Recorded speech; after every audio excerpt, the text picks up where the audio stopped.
Hi hello ನಮಸ್ಕಾರ. ನೀವು ನೋಡ್ತಾ ಇದ್ದೀರಾ ನ್ಯೂಸ್ 18 ಡಿಜಿಟಲ್ ಕಾಂಟೆಂಟ್. ನಾನು ನವಿತಾ ಜೈನ್. ಕರ್ನಾಟಕದಲ್ಲಿ ಮತದಾರರ ವಿಶೇಷ ಸಮಗ್ರ ಪರಿಷ್ಕರಣೆ ಆರಂಭ ಆಗಿದೆ. 2002ರ ನಂತರ ಅಂದರೆ ಬರೋಬ್ಬರಿ 24 ವರ್ಷಗಳ ಬಳಿಕ ರಾಜ್ಯದಲ್ಲಿ ಎಸ್ಐಆರ್ ಪ್ರಕ್ರಿಯೆ ನಡೀತಾ ಇದೆ. 2002ರ ಬಳಿಕ ದೇಶದಲ್ಲಿ ಇದೇ ಮೊದಲ ಬಾರಿಗೆ ಇಂತಹ ಒಂದು ದೊಡ್ಡ ಮಟ್ಟದಲ್ಲಿ ಮತದಾರರ ಪಟ್ಟಿ ಪರಿಷ್ಕರಣೆ ಆಗ್ತಾ ಇರೋದು.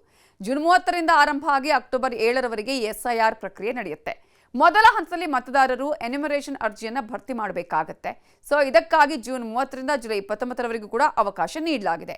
ಇಂತಹ ಸಂದರ್ಭದಲ್ಲಿ ನೀವು ಏನು ಮಾಡಬೇಕು, ಯಾವ ರೀತಿಯಾಗಿ ಆಫ್ಲೈನ್ನಲ್ಲಿ ಅರ್ಜಿಯನ್ನು ತಂದಂತಹ ಸಂದರ್ಭದಲ್ಲಿ ಫಿಲ್ ಮಾಡಬೇಕು, ಆನ್ಲೈನ್ನಲ್ಲಿ ಯಾವ ರೀತಿಯಾಗಿ ಅರ್ಜಿಯನ್ನು ಸಲ್ಲಿಕೆ ಮಾಡಬಹುದು, ಇದಕ್ಕೆ ನೀವು ಗಮನಿಸಬೇಕಾದಂತಹ ಅಂಶಗಳು ಏನೇನು ಅನ್ನೋದನ್ನು ಹೇಳ್ತಾ ಹೋಗ್ತೀನಿ. ಅದಕ್ಕಿಂತ ಮುಂಚೆ ನ್ಯೂಸ್ 18 ಕನ್ನಡದ ಯೂಟ್ಯೂಬ್ ಚಾನಲನ್ನು ಸಬ್ಸ್ಕ್ರೈಬ್ ಮಾಡಿಲ್ಲ ಅಂತ ಹೇಳಿದರೆ ಸಬ್ಸ್ಕ್ರೈಬ್ ಮಾಡಿ, ಲೈಕ್ ಮಾಡಿ, ಶೇರ್ ಮಾಡಿ. ಜೊತೆಗೆ ನ್ಯೂಸ್ 18 ಕನ್ನಡದ ಇನ್ಸ್ಟಾಗ್ರಾಮ್ ಹಾಗೆಯೇ ಫೇಸ್ಬುಕ್ ಪೇಜನ್ನು ಫಾಲೋ ಮಾಡೋದನ್ನು ಮರಿಬೇಡಿ. ಈಗಾಗಲೇ ಎಸ್ಐಆರ್ ಪ್ರಕ್ರಿಯೆ ಆರಂಭ ಆಗಿದೆ. BLOಗಳು ಮನೆ ಮನೆಗೆ ಬಂದು ಎನ್ಯುಮರೇಷನ್ ಫಾರ್ಮ್ ಅನ್ನು ಕೊಡ್ತಾ ಇದ್ದು, ಆಫ್ಲೈನ್ ಮತ್ತು ಆನ್ಲೈನ್ ಎರಡರಲ್ಲೂ ನೀವು ಎಸ್ಐಆರ್ ಫಾರ್ಮ್ ಭರ್ತಿಗೆ ಅವಕಾಶವನ್ನು ಕಲ್ಪಿಸಲಾಗಿದೆ. ಮತದಾರರ ಪಟ್ಟಿಯಿಂದ ನಿಮ್ಮ ಹೆಸರು ಡಿಲೀಟ್ ಆಗಬಾರ್ದು ಅಂದರೆ ನೀವು ಎಸ್ಐಆರ್ ಪ್ರಕ್ರಿಯೆಯಲ್ಲಿ ಕಡ್ಡಾಯವಾಗಿ ಭಾಗವಹಿಸಲೇಬೇಕಾಗತ್ತೆ. ಹಾಗಾದರೆ ಹೇಗೆ ಅದನ್ನು ಭರ್ತಿ ಮಾಡಬೇಕು, ಆನ್ಲೈನ್ ಮೂಲಕ ಎಸ್ಐಆರ್ ಪ್ರಕ್ರಿಯೆ ಪೂರ್ಣಗೊಳಿಸೋದು ಹೇಗೆ, ಊರಲ್ಲಿಲ್ಲದಿದ್ದರೆ ಅಥವಾ ಆನ್ಲೈನ್ ಮೂಲಕವೇ ಎಸ್ಐಆರ್ ಎನ್ಯುಮರೇಷನ್ ಫಾರ್ಮ್ ಅನ್ನು ಭರ್ತಿ ಮಾಡೋದಕ್ಕೆ ಬಯಸಿದ್ರೆ ಏನು ಮಾಡಬೇಕು, ಇವೆಲ್ಲದರ ಬಗ್ಗೆ ಮಾಹಿತಿಯನ್ನು ಕೊಡ್ತಾ ಹೋಗ್ತೀನಿ. ಆಗಲೇ ಹೇಳಿದ ಹಾಗೆ 24 ವರ್ಷಗಳ ಬಳಿಕ ರಾಜ್ಯದಲ್ಲಿ ಎಸ್ಐಆರ್ ಪ್ರಕ್ರಿಯೆ ನಡೀತಾ ಇದೆ. ಗ್ಯಾರಂಟಿಗೂ ಕೂಡ ಎಸ್ಐಆರ್ ಅಲ್ಲಿ ನಿಮ್ಮ ಹೆಸರು ಇರಲೇಬೇಕು ಅಂತ ಸರ್ಕಾರ ಈಗಾಗಲೇ ಕಡ್ಡಾಯ ಮಾಡಿದೆ. ಸೊ ಆನ್ಲೈನ್ ಹಾಗೆಯೇ ಆಫ್ಲೈನ್ನಲ್ಲಿ ಎನ್ಯುಮರೇಷನ್ ಫಾರ್ಮ್ ಅನ್ನು ಭರ್ತಿ ಮಾಡೋದು ಹೇಗೆ ಅನ್ನೋದನ್ನು ನಾವು ನೋಡ್ತಾ ಹೋಗೋದಾದ್ರೆ, ಈಗಾಗಲೇ BLOಗಳು ಅಂದರೆ ಮತಗಟ್ಟೆ ಮಟ್ಟದ ಅಧಿಕಾರಿಗಳು ನಿಮ್ಮ ಮನೆ ಬಾಗಿಲಿಗೆ ಬಂದು ಫಾರ್ಮ್ ಕೊಡ್ತಾರೆ. ಅದನ್ನು ಭರ್ತಿ ಮಾಡುವ ವಿಧಾನ ತುಂಬ ಸಿಂಪಲ್ ಆಗಿದೆ. ಎನ್ಯುಮರೇಷನ್ ಫಾರ್ಮ್ ಅಲ್ಲಿ ಏನೆಲ್ಲ ಇರುತ್ತೆ, ಭರ್ತಿ ಮಾಡೋದು ಹೇಗಂದ್ರೆ, ಮೊದಲು ಪೂರ್ವ ಮುದ್ರಿತ ಮಾಹಿತಿ ಇರುತ್ತೆ. ನೀವು ಪಡೆಯುವ ಫಾರ್ಮ್ ಅಲ್ಲಿ ನಿಮ್ಮ ಹೆಸರು ಇರುತ್ತೆ, ಎಪಿಕ್ ನಂಬರ್ ಅಂದರೆ ಮತದಾರರ ಗುರುತಿನ ಚೀಟಿಯ ಸಂಖ್ಯೆ ಒಂದೇ ಇರುತ್ತೆ, ಹಾಗೆಯೇ ಅಡ್ರೆಸ್ ಈಗಾಗಲೇ ಪ್ರಿಂಟ್ ಆಗಿರುತ್ತೆ. ಅದನ್ನು ಒಮ್ಮೆ ನೀವು ಮರುಪರಿಶೀಲನೆ ಮಾಡಬೇಕು. ಜೊತೆಗೆ ನಿಮ್ಮ ಕ್ಷೇತ್ರದ ಹೆಸರು, ಮತಗಟ್ಟೆ ಸಂಖ್ಯೆ, ಕ್ರಮ ಸಂಖ್ಯೆ ಕೂಡ ಇರುತ್ತೆ. ಅದಲ್ಲದೆ QR ಕೋಡ್ ಮತ್ತು ನಿಮ್ಮ ಹಳೆ ಭಾವಚಿತ್ರ ಕೂಡ ಅರ್ಜಿಯಲ್ಲಿ ಪ್ರಿಂಟ್ ಆಗಿರುತ್ತೆ.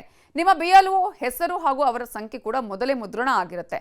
ಹೊಸ ಫೋಟೋವನ್ನು ಹಾಕಬೇಕು ಅಂತ ಹೇಳಿದ್ರೆ ಅದನ್ನು ಅಂಟಿಸೋದಕ್ಕೆ ಅಲ್ಲಿ ಜಾಗ ಕೂಡ ನೀಡಲಾಗಿದ್ದು, ನಿಮ್ಮ ಇತ್ತೀಚಿನ ಫೋಟೋವನ್ನು ಅಂಟಿಸಬಹುದು.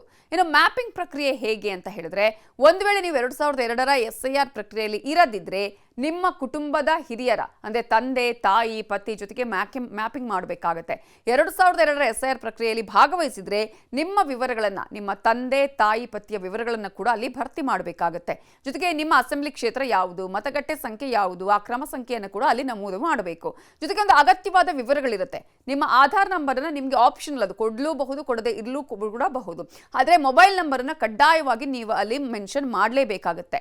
ತಂದೆ, ತಾಯಿ ಅಥವಾ ಸಂಗಾತಿಯ ಹೆಸರು ಮತ್ತು ಅವರ ವೋಟರ್ ಐಡಿಯ ನಂಬರ್ ಅನ್ನು ದಾಖಲಿಸಬೇಕು. ಮತದಾರರ ಗುರುತಿನ ಚೀಟಿಯ ಸಂಖ್ಯೆ ಲಭ್ಯ ಇದ್ರೆ ಅದನ್ನು ನಮೂದಿಸಬೇಕು, ಇಲ್ಲದಿದ್ದರೆ ಯಾವುದೇ ರೀತಿಯ ಪ್ರಾಬ್ಲಮ್ ಇಲ್ಲ.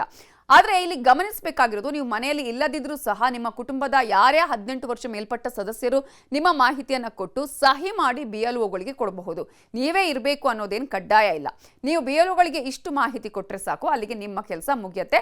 ಬಟ್ ಸೈನ್ ಮಾಡಲೇಬೇಕು ಅನ್ನೋದನ್ನ ಗಮನಿಸಬೇಕು.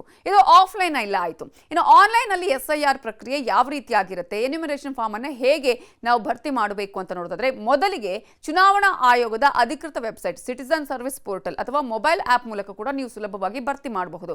ಮೊಬೈಲ್ ಸಂಖ್ಯೆಗೆ ಬರುವ OTP ಮತ್ತು ಆಧಾರ್ ಕಾರ್ಡ್ ಬಳಸಿ ಸೈನ್ ಮಾಡುವ ಪ್ರಕ್ರಿಯೆಯನ್ನು ಪೂರ್ಣಗೊಳಿಸಬೇಕು. ಆನ್ಲೈನ್ ಅಲ್ಲಿ ಪೋರ್ಟಲ್ ನೋಡೋದಾದ್ರೆ, ಆಗಲೇ ಹೇಳಿದೆ, SIRಗೆ ಎನ್ಯುಮರೇಷನ್ ಫಾರ್ಮ್ ಭರ್ತಿ ಮಾಡೋದಕ್ಕೆ ವೆಬ್ಸೈಟ್ ಅಲ್ಲಿ ಅಂದ್ರೆ ಗೂಗಲ್ಗೆ ಹೋಗಿ voters.eci.gov.in ಈ ಪೋರ್ಟಲ್ಗೆ ಭೇಟಿ ಕೊಡಬೇಕು. ಅಥವಾ ಭಾರತೀಯ ಚುನಾವಣಾ ಆಯೋಗದ ಸಿಟಿಜನ್ ಸರ್ವಿಸ್ ಪೋರ್ಟಲ್ಗೆ ಭೇಟಿ ಕೊಟ್ಟು ನಿಮ್ಮ ಮೊಬೈಲ್ನಲ್ಲಿ ECInet ಆ್ಯಪ್ ಅನ್ನು ಡೌನ್ಲೋಡ್ ಮಾಡ್ಕೋಬೇಕು.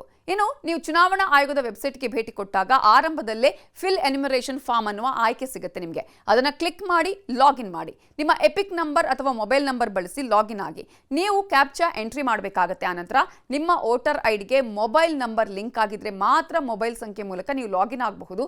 ಇಲ್ಲದಿದ್ದರೆ ಎಪಿಕ್ ನಂಬರ್ ಮೂಲಕವೇ ನೀವು ಲಾಗಿನ್ ಆಗಬೇಕಾಗತ್ತೆ. ಆಗ OTP ಬರುತ್ತೆ, ಅದನ್ನು ನೀವು ಎಂಟರ್ ಮಾಡಬೇಕಾಗತ್ತೆ. ಇನ್ನೊಂದು ವಿಷಯ ಅಂದರೆ, ಮೊಬೈಲ್ ನಂಬರ್ ಲಿಂಕ್ ಆಗಿಲ್ಲ ಅಂದರೆ ಆನ್ಲೈನ್ ಮೂಲಕ ನೀವು ಎನ್ಯುಮರೇಷನ್ ಫಾರ್ಮ್ ಅನ್ನು ಭರ್ತಿ ಮಾಡೋದಕ್ಕೆ ಆಗೋದಿಲ್ಲ. ನಿಮ್ಮ ಮೊಬೈಲ್ ನಂಬರ್ ವೋಟರ್ ಐಡಿಗೆ ಲಿಂಕ್ ಆಗಿರದಿದ್ರೆ ಫಾರ್ಮ್ 18 ಮೂಲಕ ತಕ್ಷಣ ನೀವು ಲಿಂಕ್ ಮಾಡೋದಕ್ಕೂ ಕೂಡ ಅವಕಾಶ ಇದೆ. ಆಧಾರ್ OTP ಬಳಸಿ ಇದನ್ನು ಕೆಲವೇ ನಿಮಿಷಗಳಲ್ಲಿ ನೀವು ಪೂರ್ಣಗೊಳಿಸಬಹುದು. ಇದಕ್ಕೆ ಅಲ್ಲಿಯೇ ಅವಕಾಶವನ್ನು ಕೂಡ ಆಯೋಗ ಕೊಟ್ಟಿದೆ. ನಿಮ್ಮ ಮೊಬೈಲ್ ಸಂಖ್ಯೆ ಬಳಸಿ ಲಾಗಿನ್ ಆಗಿ ಅಥವಾ ಹೊಸ ಖಾತೆಯನ್ನು ನೀವು ಸೃಷ್ಟಿ ಮಾಡಬಹುದು. ಆ ವಿವರಗಳನ್ನು ಹುಡುಕಿ ಫಿಲ್ ಎನ್ಯುಮರೇಷನ್ ಫಾರ್ಮ್ ಅನ್ನು ಆಯ್ಕೆ ಮಾಡಿದ್ರೆ ನಿಮ್ಮ ರಾಜ್ಯವನ್ನ ಆಯ್ಕೆ ಮಾಡಿ ಮತ್ತು ನಿಮ್ಮ EPIK ಅಂದ್ರೆ ಎಪಿಕ್ ವೋಟರ್ ID ಸಂಖ್ಯೆಯನ್ನು ನೀವು ನಮೂದಿಸಬೇಕು.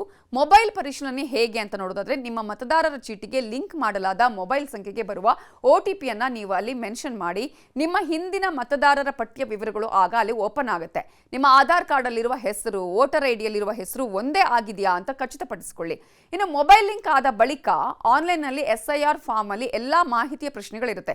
ನಿಮ್ಮ ಹೆಸರು, ಭಾಗದ ಸಂಖ್ಯೆ, ಸೀರಿಯಲ್ ನಂಬರ್ ಸರಿಯಾಗಿದೆಯಾ ಅಂತ ಒಮ್ಮೆ ನೋಡ್ಕೊಳ್ಳಿ. ಆಧಾರ್ ಕಾರ್ಡ್ ಅಲ್ಲಿನ ಹೆಸರು ಹಾಗೂ ವೋಟರ್ ಐಡಿಯಲ್ಲಿರುವ ಹೆಸರಿಗೂ ಮ್ಯಾಚ್ ಆಗಬೇಕು. ಏನಾದರೂ ತಪ್ಪುಗಳಿದ್ರೆ ಕರೆಕ್ಷನ್ ಮಾಡೋದಕ್ಕೆ ನಿಮ್ಮ BLO ಮೂಲಕವೇ ಎನ್ಯುಮರೇಷನ್ ಫಾರ್ಮ್ ಅನ್ನು ನೀವು ಭರ್ತಿ ಮಾಡಬೇಕಾಗುತ್ತೆ. ಇಲ್ಲದಿದ್ರೆ ಎನ್ಯುಮರೇಷನ್ ಫಾರ್ಮ್ ಭರ್ತಿ ಆಗೋದಿಲ್ಲ. ಇಲ್ಲಿಯೂ ಕೂಡ ನಿಮ್ಮ BLO ಹೆಸರು ಹಾಗೂ ಅವರ ಮೊಬೈಲ್ ನಂಬರ್ ಅನ್ನು ಚುನಾವಣಾ ಆಯೋಗ ಕೊಟ್ಟಿರುತ್ತೆ. ಇನ್ನು ಫ್ಯಾಮಿಲಿ ಮ್ಯಾಪಿಂಗ್ ಹೇಗೆ ಅಂತ ನೋಡೋದಾದ್ರೆ ಎಲ್ಲ ಮಾಹಿತಿ ಸರಿ ಇದೆ ಅಂತ ದೃಢೀಕರಿಸಿದ ಬಳಿಕ 2002ರ SIR ನಲ್ಲಿ ನಿಮ್ಮ ಪೋಷಕರ ಹೆಸರಿದ್ರೆ ಅವರ ವಿವರಗಳನ್ನು ಇಲ್ಲಿ ನಮೂದಿಸಿ ಎಕ್ಸಿಸ್ಟಿಂಗ್ ಡೀಟೇಲ್ ಅಂತ ಮಾರ್ಕ್ ಮಾಡಿ. 2002ರಲ್ಲಿ ಇಲ್ಲ ಅಂದ್ರೆ ನೀವು 2ರಿಂದ 3 ಆಪ್ಷನ್ ತೋರಿಸುತ್ತೆ, ಅದರಲ್ಲಿ ಒಂದು ಕ್ಲಿಕ್ ಮಾಡಬೇಕಾಗುತ್ತೆ. ಅದಾದ ಬಳಿಕ ನಿಮ್ಮ ವೈಯಕ್ತಿಕ ಮಾಹಿತಿಯನ್ನ ನಮೂದಿಸಿ. ನಿಮ್ಮ ಹುಟ್ಟಿದ ದಿನಾಂಕ, ಪೋಷಕರ ಹೆಸರುಗಳನ್ನು ಭರ್ತಿ ಮಾಡಿ, ಆಧಾರ್ ನಂಬರ್ ಐಚ್ಛಿಕವಾಗಿದ್ದು ಮೊಬೈಲ್ ಸಂಖ್ಯೆ, ತಂದೆ ತಾಯಿ ಹೆಸರು ಹಾಗೂ ನಿಮ್ಮ ಇತ್ತೀಚಿನ ಪಾಸ್ಪೋರ್ಟ್ ಅಳತೆಯ ಭಾವಚಿತ್ರವನ್ನು ಅಪ್ಲೋಡ್ ಮಾಡಿ ಸಬ್ಮಿಟ್ ಕೊಡಿ. ಫಾರ್ಮ್ ಸಲ್ಲಿಕೆ ಮತ್ತು ಇ-ಸೈನ್ ಬಹಳ ಇಂಪಾರ್ಟೆಂಟ್ ಆಗುತ್ತೆ. ನಿಮ್ಮ ಫೋಟೋವನ್ನ ಅಪ್ಲೋಡ್ ಮಾಡಿ ಆನಂತರ ಸಬ್ಮಿಟ್ ಕೊಡಿ. ಫಾರ್ಮ್ ಸಲ್ಲಿಕೆ ಮತ್ತು ಇ-ಸೈನ್ ಅನ್ನು ನಾವು ಗಮನಿಸಬೇಕು ಅಂದ್ರೆ ಒಮ್ಮೆ ವಿವರಗಳನ್ನು ಎಲ್ಲ ಪರಿಶೀಲನೆ ಮಾಡಬೇಕು. ಸಬ್ಮಿಟ್ ಬಟನ್ ಅನ್ನ ಕ್ಲಿಕ್ ಮಾಡಿ ಅಂತಿಮವಾಗಿ ನಿಮ್ಮ ಆಧಾರ್ ಸಂಖ್ಯೆ ಮತ್ತು ಅದಕ್ಕೆ ಬರುವಂತಹ OTP ಅನ್ನ ಬಳಸಿ ಡಿಜಿಟಲ್ ಸಹಿ ಮಾಡುವ ಮೂಲಕ ಅರ್ಜಿಯನ್ನ ಯಶಸ್ವಿಯಾಗಿ ಸಲ್ಲಿಸಬೇಕು. ಇಲ್ಲಿ ಗಮನಿಸಬೇಕಾಗಿರುವುದು ನಿಮ್ಮ ಹೆಸರು ಅಥವಾ ಪೋಷಕರ ಹೆಸರು ಹಿಂದಿನ ಮತದಾರರ ಪಟ್ಟಿಯಲ್ಲಿ ಇಲ್ಲದಿದ್ದಲ್ಲಿ ಅಗತ್ಯ ದಾಖಲೆಗಳೊಂದಿಗೆ ನಿಮ್ಮ BLO ಮೂಲಕ ಆಫ್ಲೈನ್ ನಲ್ಲಿ ಅರ್ಜಿಯನ್ನ ಸಲ್ಲಿಸಬೇಕಾಗುತ್ತೆ. ಆಧಾರ್ ಕಾರ್ಡ್ ಅಲ್ಲಿರುವ ಹೆಸರು ಮತ್ತು ವೋಟರ್ ಐಡಿಯಲ್ಲಿರುವ ಹೆಸರು ಕೂಡ ಅಕ್ಷರಶಃ ಮ್ಯಾಚ್ ಆಗಬೇಕು. ಒಂದ್ ವೇಳೆ ಮ್ಯಾಚ್ ಆಗಿಲ್ಲ, ಏನಾದರೂ ವ್ಯತ್ಯಾಸ ಆಯಿತು, ಇನಿಷಿಯಲ್ ಅಲ್ಲಿ ವ್ಯತ್ಯಾಸ ಇತ್ತು, ಡಾಟ್ ಅಲ್ಲಿ ವ್ಯತ್ಯಾಸ ಇದ್ರೂ ಕೂಡ ಅದು ತೆಗೆದುಕೊಳ್ಳೋದಿಲ್ಲ. ಆಗ್ಲೂ ಕೂಡ ನೀವು BLOಗಳನ್ನ ಸಂಪರ್ಕ ಮಾಡಿಕೊಂಡು ಸರಿಪಡಿಸಿಕೊಳ್ಬೇಕಾಗುತ್ತೆ. ಸೊ ರಾಜ್ಯ ಸರ್ಕಾರದ ಗ್ಯಾರಂಟಿ ಯೋಜನೆಗಳು ಹಾಗೂ ಇತರೆ ಸೌಲಭ್ಯಗಳನ್ನು ಪಡೆಯಲು ಕೂಡ ಮತದಾರರ ಪಟ್ಟಿಯಲ್ಲಿ ಹೆಸರು ಇರುವಂಥದ್ದು ಅತಿ ಮುಖ್ಯ ಅಂತ ಸರ್ಕಾರ ಈಗಾಗಲೇ ಹೇಳಿದೆ. ಹಾಗಾಗಿ ನಿರ್ಲಕ್ಷ್ಯವನ್ನ ಮಾಡದೆ ಆಫ್ಲೈನ್ ಅಲ್ಲಿ ಆಗಿರ್ಬೋದು, ಆನ್ಲೈನ್ ಅಲ್ಲಿ ಆಗಿರ್ಬೋದು SIR ಫಾರ್ಮ್ ಅನ್ನ ನೀವು ಭರ್ತಿ ಮಾಡಲೇಬೇಕಾಗುತ್ತೆ. ಜುಲೈ 29ರ ಒಳಗೆ ಈ ಅರ್ಜಿಯನ್ನ ಫಿಲ್ ಮಾಡಬೇಕಾಗುತ್ತೆ. ಇದೇ ಹೊತ್ತಿನ news 18 digital content. Thank you. ನಿರ್ಭೀತ, ನಿಷ್ಪಕ್ಷಪಾತ, ವಿಶ್ವಾಸಾರ್ಹ ಸುದ್ದಿಗಳಿಗೆ ಹೆಸರಾಗಿರುವ ನ್ಯೂಸ್ 18 ಕನ್ನಡ ಈಗ ಆಪ್ನಲ್ಲೂ ಲಭ್ಯವಿದೆ. ದಯವಿಟ್ಟು ಇಲ್ಲಿರುವ QR ಕೋಡ್ನ ಸ್ಕ್ಯಾನ್ ಮಾಡಿಕೊಂಡು ಆಪ್ ಡೌನ್ಲೋಡ್ ಮಾಡೋದಕ್ಕೆ ಮರಿಬೇಡಿ. ನಿಮ್ಮ ಬೆಂಬಲ ಹೀಗೆ ಸದಾ ನಮ್ಮೊಂದಿಗಿರಲಿ. ಧನ್ಯವಾದ.